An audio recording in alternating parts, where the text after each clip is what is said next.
Alors Xavier Bertrand, depuis plusieurs semaines, vous plaidez contre l'emploi à vie des fonctionnaires. Alors vous excluez cependant les personnes qui travaillent pour les missions régaliennes de l'État. Est-ce que concrètement pour nos internautes, vous pouvez détailler alors qui est visé? Est-ce que ce sont les profs, l'administration fiscale? La première des choses, je vais expliquer pourquoi je fais cette proposition. Si la France veut rester un grand pays qui conserve un modèle économique et social digne de ce nom, il faut absolument réduire nos dépenses. Nous dépensons beaucoup plus que tous les autres pays européens. On est quasiment 10 points au-dessus de la moyenne. Et donc, il faut faire comme un ménage. C'est-à-dire que quand vous dépensez plus que ce que vous ne gagnez, il faut réduire les dépenses. Comme le fait aussi un chef d'entreprise. Ce qui d'ailleurs n'a jamais été vraiment fait par les politiques de tous bords, droite et gauche confondus. Donc réduire les dépenses, ça veut dire réduire les dépenses de la sphère sociale, des collectivités locales et de l'État. Voilà comment j'en arrive à cette proposition. Sur l'État, si vous voulez réduire les dépenses, il faudra à l'avenir que l'on ait moins de fonctionnaires et moins de dépenses de personnel. Donc je distingue ceux qui aujourd'hui sont rentrés dans la fonction publique. Et ceux qui sont rentrés dans la fonction publique, on ne leur impose pas un changement des règles du jeu. C'est pour les nouveaux entrants. C'est pour les nouveaux. Mais les nouveaux, quand vous prenez les trois fonctions publiques, l'État, les collectivités locales, la fonction publique hospitalière, c'est près de 80 000 recrutements par an. Et là, je dis la chose suivante. Tout ce qui concerne le cœur de l'action de l'État, ce qu'on appelle ces fonctions régaliennes, pour les fonctionnaires qui sont dans ce cadre-là, on garde le même statut qu'aujourd'hui. Donc, c'est-à-dire l'emploi à vie, le statut.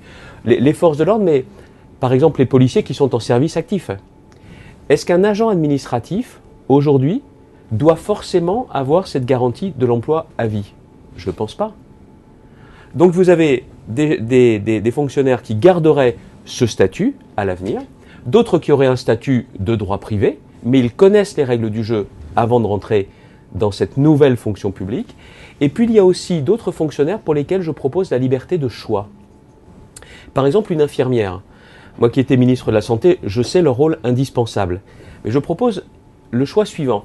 Soit vous gardez le statut de la fonction publique et vous gardez le traitement d'aujourd'hui, soit vous renoncez à ce statut avec par exemple des contrats de 5 ans, mais en contrepartie vous gagnez plus, 10% ou 15% de plus, c'est vous qui choisissez. Moi je crois beaucoup à cette idée de la liberté de choix pour certains d'entre eux et je suis persuadé, parce que j'en ai beaucoup parlé avec des infirmières que je rencontre, notamment avec les travaux que j'organise avec mon association La Manufacture, et beaucoup me disent ça peut nous intéresser cette possibilité. Mais dans des secteurs sensibles comme le Trésor, comme la Défense, comme vous ouvririez aussi ce droit ou cette possibilité à des statuts privés? Vous savez que dans la Défense, ce sont des contrats aujourd'hui parfois sur plusieurs années qui s'étalent. Donc moi je veux vraiment une clarification, ce qui est le cœur régalien de l'action de l'État, et ce qui ne l'est pas. Et là, en plus... Ce n'est pas forcément tel ou tel ministère, c'est telle catégorie dans un ministère qui resterait fonctionnaire ou qui ne resterait pas. Mais les règles du jeu sont précisées par avance. On sait exactement à quoi on s'engage, ce que l'on aura comme garantie avant de rentrer dans cette nouvelle fonction publique.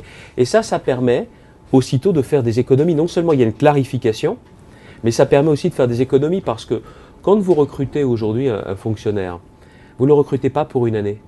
Vous n'avez pas pour l'État un engagement budgétaire d'un an. Non. Comme vous savez que jusqu'au bout de sa carrière, il sera engagé, vous devez aussitôt provisionner 42 ans de traitement, de salaire. Mais vous devez aller plus loin. Jusqu'au bout de sa retraite. Vous devez, en moyenne, provisionner 20 années de paiement de sa pension de retraite. Et si c'est un homme, vous devez même provisionner les 10 ans de pension de reversion pour sa veuve.